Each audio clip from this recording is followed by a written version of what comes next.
सेजू शहर में सड़क के किनारे नारियल पानी बेचा करता था। सेजू का परिवार गांव में रहता था।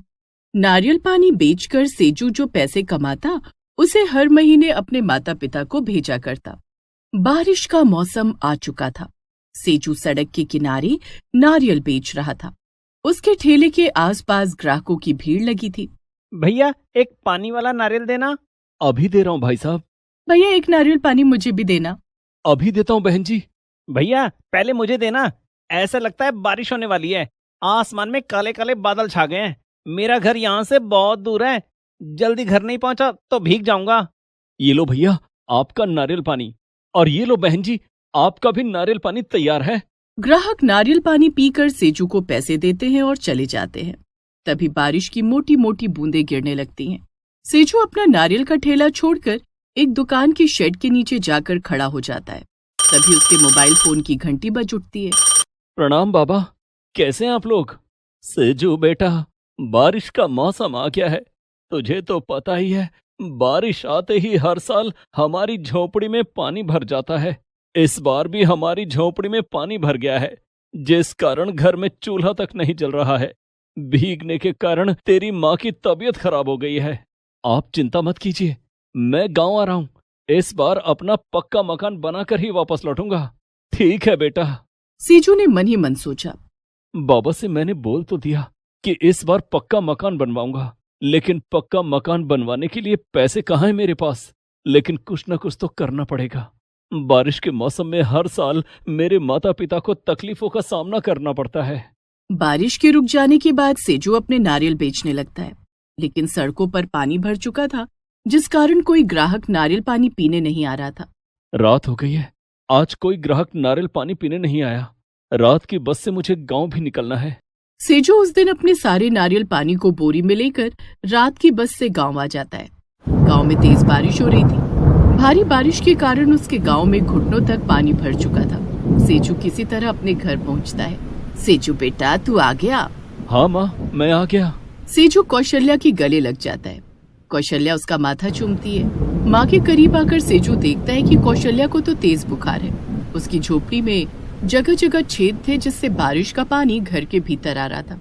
खटिया भी बारिश के पानी से भीग चुकी थी। माँ, तुम गीले बिस्तर पर सो रही हो, तभी तो तुम्हारी तबीयत खराब है। मैं तुम्हारे लिए दवाई लेकर आता हूँ। कहाँ से दवाई लाएगा सेजू? 4 दिन से बारिश रुकने का नाम नहीं ले रही है। ना तो अस्पताल खुल रहे हैं और ना ही कोई दवा की दुकान। लेकिन बाबा, ऐसे तो माँ की तबीयत ज्यादा खराब हो जाएगी। मैं एक काम करता हूँ, माँ के लिए काढ़ा बना देता हूँ। माँ काढ़ा पिएंगी तो उन्हें थोड़ा आराम मिलेगा। सेजू काढ़ा बनाकर कौशल्या को पीने के लिए देता है। कौशल्या जैसे ही काढ़ा पीने वाली थी, वैसे ही बारिश और तेज हो जाती है और काढ़े में बारिश का पानी गिरने लगता है। ये काढ़ा तो बर्बाद हो गया। सेजू बेटा, लगता है इस बारिश में मेरी जान चली जाएगी। नहीं माँ, ऐसा मत कहो। माँ से लिपटकर सेजू रोने लगता है। तू क्यों रो रहा है सेजू? बारिश रुकते ही हम अपना पक्का मकान बना लेंगे। तू पैसे तो लाया होगा ना? सेजू के पास कोई जवाब नहीं था। वो अपने बाबा को कैसे बताए कि शहर में नारियल बेचकर इतनी कमाई नहीं हो रही थी कि वो घर बनाने के लिए पैसे जोड़ पाए। फिर भी उसने अपने बाबा का दिल रखने के लिए झूठ बोल दिया। हाँ बाबा, मैं पैसे लाया हूँ। बारिश छूटते ही हम दोनों मिलकर अपना पक्का मकान बना लेंगे। 3 दिनों तक लगातार बारिश होती रही। सेजू और उसका परिवार झोपड़ी के एक कोने में दुबका था। कौशल्या की तबीयत लगातार बिगड़ती जा रही थी।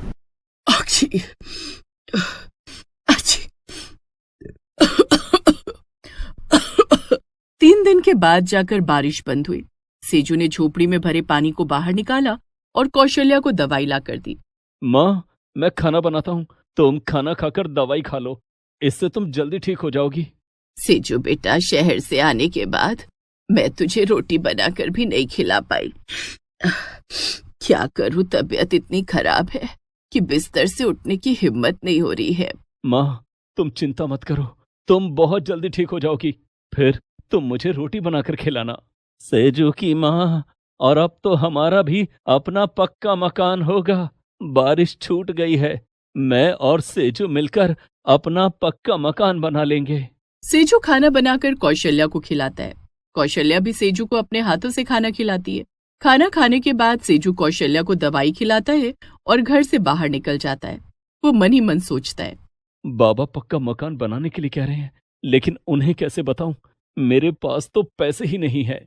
तभी रास्ते में उसका दोस्त सोनू मिलता है। सोनू का ईंट भट्टे का काम था। अरे सेजू, तू शहर से कब आया? 3 दिन पहले आया था। तू बता, तेरा काम कैसा चल रहा है? मेरा काम तो एकदम बढ़िया चल रहा है, लेकिन तेरे चेहरे पर चिंता की लकीरें कैसी? सेजू सोनू को अपनी परेशानी का कारण बताता है। बस इतनी सी बात। तेरा ये दोस्त किस दिन काम आएगा? तुझे घर बनाने के लिए ईंट सीमेंट मैं दूंगा, तू अपना घर बना ले। लेकिन मेरे पास पैसे नहीं है। पैसे कौन मांग रहा है? पैसे बाद में दे देना, अभी तो घर बना ले। तेरा बहुत बहुत धन्यवाद सोनू भाई। शाम के वक्त सोनू सेजू के घर पर ईंट और सीमेंट भिजवा देता है। बाबा, हम कल ही अपना घर बनाने का काम शुरू करेंगे। ठीक है सेजू बेटा। दूसरे दिन से दोनों बाप बेटे घर बनाने का काम शुरू कर देते हैं। लेकिन 3 दिन की मेहनत के बाद ही फिर से झमाझम तेज बारिश शुरू हो जाती है और सेजू का अधूरा मकान बारिश के पानी में बहने लगता है। बारिश के पानी में हमारा मकान बनने से पहले ही खत्म हो गया। लगता है ऊपर वाला भी नहीं चाहता कि हमारे सर पर छत हो। हमें बेघर करने पर तुला है। ना जाने कुदरत को हम गरीबों से क्या दुश्मनी है, हमेशा हमारा ही घर मिलता है इसे उजाड़ने को। कौशल्या और कुंदन रोने लगते हैं। माँ बाबा, आप दोनों इस तरह से हिम्मत हार जाएंगे तो मेरा क्या होगा? आप दोनों हौसला रखिए, ऊपर वाला इतना भी निर्दयी नहीं है। अपने माता पिता को हौसला देकर सेजू आसमान की तरफ देखने लगता है और मन ही मन सोचता है, हे भगवान, मेरी मदद कर। सेजू और उसका परिवार अपने अधूरे कच्चे मकान में एक छत के नीचे बारिश के रुकने का इंतजार कर रहा था। 5 दिन बीत जाने के बाद बारिश थमती है, लेकिन तब तक गांव में बाढ़ आ चुकी थी। सेजू देखता है कि बाढ़ के पानी में ढेर सारे नारियल बहते हुए उसकी तरफ आ रहे थे। इतने सारे नारियल, लेकिन इतने सारे नारियल अचानक यहाँ कैसे आए? लगता है गांव के आसपास कहीं नारियल के खेत हैं। वहीं से ये नारियल बाढ़ के पानी में बहकर हमारे गांव में आ गए हैं। लेकिन ये तो बहुत सारे हैं, इतने कि गांव का पूरा पानी इनसे ढक जाए। बाबा, अगर इन सभी नारियलों से बाढ़ का पूरा पानी ढक सकता है, तो ये नारियल बारिश के पानी से हमारा बचाव भी कर सकते हैं ना? भला नारियल बारिश के पानी से हमारा बचाव कैसे करेंगी? बाबा, अगर मैं इन सभी नारियलों को इकट्ठा करके इनसे ही हमारा घर बना लूं, तब तो ये नारियल हमारी रक्षा करेंगे ना? मैंने ऊपर वाले से मदद मांगी थी।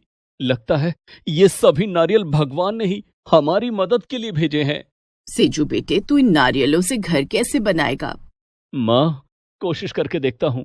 अगर तुम्हारा आशीर्वाद रहा तो मैं अपनी कोशिश में कामयाब भी हो जाऊंगा। सेजू मन ही मन सोचता है। वो बाढ़ के पानी में बहते हुए सभी नारियलों को इकट्ठा कर लेता है और उनसे एक घर बनाने लगता है। लगभग 2 दिन की मेहनत के बाद सेजू नारियल से एक घर बना लेता है। जब कौशल्या और कुंदन नारियल से बने घर के अंदर आते हैं, सेजू बेटा, तूने नारियल से घर तो बना लिया, लेकिन क्या नारियल से बने इस घर में बारिश का पानी घर के अंदर नहीं आएगा? नहीं माँ, नारियल बहुत मजबूत होते हैं और फिर इन नारियलों में छेद नहीं है, जिससे हमारे घर के अंदर पानी नहीं आएगा। कुछ भी कहो, हमारा नारियल घर बहुत सुंदर लग रहा है। ऐसा लग रहा है जैसे हम नारियल के पेड़ में रह रहे हों। सेजू और उसका परिवार नारियल से बने घर में रहने लगता है। कुछ दिन के बाद फिर से बारिश होने लगती है, लेकिन इस बार बारिश के पानी की एक बूंद भी सेजू के घर के अंदर नहीं आती। सचमुच नारियल घर तो बड़ा अच्छा है, ना छत टपक रही है और ना ही खिड़की से पानी घर के अंदर आ रहा है। माँ, मैं जिन नारियलों को बेचकर पैसे कमाता हूँ, आज उन्हीं नारियलों ने मेरी मदद की और हमारा घर बन गया। सेजू बेटा, अब हम लोग इस नारियल घर में सुरक्षित हैं। अब चाहे बारिश आए या तूफान आए, कोई हमारा कुछ नहीं बिगाड़ सकता। गांव के गरीबों ने जब सेजू का नारियल घर देखा तो वे भी उससे उनके लिए नारियल घर बनाने के लिए कहने लगे। आप सब चिंता मत करो, अब मैं अगली बार शहर से लौटूंगा तो सारे नारियल लेकर आऊंगा और आप सबके लिए नारियल घर बना दूंगा। सबसे वादा करने के बाद सेजू शहर वापस आ जाता है और फिर से सड़क के किनारे नारियल पानी बेचने लगता है। और कुछ दिनों के बाद वापस गांव आकर उसने गरीबों के लिए नारियल घर बनाए। इस तरह सेजू ने सिर्फ अपना ही नहीं, दूसरों का भी भला किया और बेघर लोगों के लिए नारियल घर बनाया, जिससे वे सभी बारिश के मौसम में भी आराम से रहने लगे। सेजू की इस इंसानियत भरे कदम की सबने सराहना की।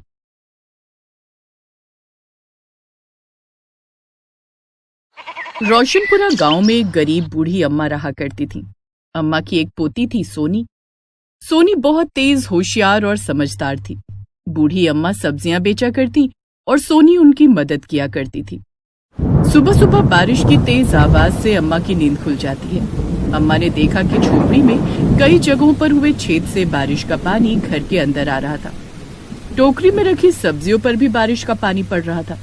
अम्मा टोकरी को हटाकर कहीं सुरक्षित जगह पर रखने के लिए इधर उधर देख रही थी, लेकिन हर तरफ से झोपड़ी की छत छू रही थी। पानी की कुछ बूंदें सोनी के माथे पर भी पड़ने लगी। ओहो दादी, सुबह सुबह जगा दिया। मैंने तुझे नहीं जगाया सोनी, ये तो बारिश की बूंदें हैं जो हमारी गरीबी का मजाक उड़ा रही हैं और तेरी नींद में खलल डाल रही हैं। सोनी अपनी आंखें खोलती है तो देखती है कि छत से पानी टपक रहा है और वो उसके माथे पर गिर रहा है। दादी, बाहर बारिश हो रही है। हाँ, बहुत तेज बारिश हो रही है, इतनी तेज कि हमारे घर के अंदर पानी जमा हो रहा है। सब्जियां भी गीली हो गई, समझ ही नहीं आ रहा कि इन्हें कहाँ छिपाऊं। सोनी सब्जी की टोकरी को खटिया के नीचे रख देती है। दादी, अब सब्जियां गीली नहीं होंगी। तू सच में बहुत समझदार है सोनी। अब झोपड़ी के अंदर जो पानी आ रहा है उसका क्या करेगी? सोनी ने झोपड़ी के अंदर आने वाले बरसात के पानी को रोकने के लिए हर जगह बर्तन रख दिए। उसने कहीं कढ़ाई, कहीं पतीला और कहीं बाल्टी रखकर झोपड़ी में अंदर पानी को आने से रोक लिया। लेकिन थोड़ी देर में बारिश और तेज होने लगी। बर्तन बहुत जल्दी पानी से भर गए। सोनी ने पानी को घर से बाहर फेंका और फिर से झोपड़ी में जगह जगह बर्तन रख दिए। काफी वक्त गुजर जाने के बाद लगता है आज बारिश नहीं रुकेगी। बरसात में सब्जियां बेचने भी नहीं जा सकती। सब्जियां नहीं बिकी तो सड़ जाएंगी। दादी, सारा दिन निकल गया, आज तो घर में खाना भी नहीं बना। चूल्हे के ऊपर भी छत टपक रही है। हमारे पास बारिश के रुकने का इंतजार करने के अलावा और कोई रास्ता नहीं है। अम्मा और सोनी दोनों बारिश रुकने का इंतजार करती हैं, लेकिन उस दिन बारिश नहीं रुकती है। दूसरे दिन सुबह बारिश की रफ्तार थोड़ी धीमी होती है तो गर्मी और उमस बढ़ जाती है। दादी, कितनी गर्मी लग रही है। मैंने तो सोचा था कि बारिश होने के बाद मौसम कुछ ठंडा हो जाएगा, लेकिन बारिश के कारण पहले ही कम मुसीबत थी कि अब गर्मी और उमस भी बढ़ गई है। सोनी, हम गरीबों की जिंदगी ऐसी ही चलती है। देख, बारिश रुक गई है, मैं बाजार में सब्जियां बेचकर आती हूँ। ठीक है दादी। अम्मा सब्जियों की टोकरी लेकर घर से निकल जाती है। वो बाजार जाकर सब्जियां बेचने लगती है। बाबूजी, परवल ले लो, हरे हरे ताजे ताजे परवल हैं। अम्मा, तुम्हारी सब्जियां तो बारिश में सड़ चुकी हैं, उनमें फफूंद लग गई है। ये सब्जी खाकर मुझे बीमार नहीं पड़ना है। नहीं बेटा, बारिश की वजह से सब्जियां थोड़ी सी गीली हो गई हैं। इन्हें अच्छे से धो दोगे तो ये खाने लायक हो जाएंगी। नहीं नहीं अम्मा, हमें तुम्हारी सब्जियां नहीं चाहिए। सब्जियों पर बारिश का पानी पड़ने से वे खराब होनी शुरू हो चुकी थी, जिस कारण अम्मा की सब्जियां कोई भी ग्राहक खरीदने को तैयार ही नहीं था। अम्मा अपनी सब्जियों से भरी टोकरी लेकर वापस घर आ जाती है। बारिश के बाद बढ़ी हुई गर्मी के कारण घर पहुंचते पहुंचते अम्मा पसीने से भीग चुकी थी। दादी, आपकी साड़ी तो पसीने से गीली हो चुकी है। सोनी, बाहर तो गर्मी है ही, लेकिन घर के अंदर भी उतनी ही गर्मी है। सोचती हूँ कि घर जाकर गर्मी से थोड़ी राहत मिलेगी, लेकिन घर आकर भी गर्मी से कोई राहत नहीं मिलती है। सोनी और दादी इतने गरीब थे कि उनके पास एक पंखा तक नहीं था। सोनी एक अखबार के टुकड़े से दादी को पंखा करने लगती है। थोड़ी देर वो दादी को पंखा करती है। अब रहने दे सोनी, तू थक गई होगी, एक गिलास पानी पिला दे। सोनी अम्मा को मटके का ठंडा पानी पीने के लिए देती है। एक मटके का पानी ही है जिसे पीकर इस भयानक गर्मी में राहत मिलती है, नहीं तो गर्मी ने जान ही निकाल दी है। दादी, जब मटके का पानी इतना ठंडा होता है कि उसे पीकर हमें गर्मी से राहत मिलती है, तो मटके का घर कितना ठंडा होगा? मटके के घर में रहने से हमें इस उमस भरी गर्मी से राहत मिलेगी। मटके का घर? हाँ दादी, मैं सोच रही थी क्यों ना हम अपने लिए मटके का घर बना लें।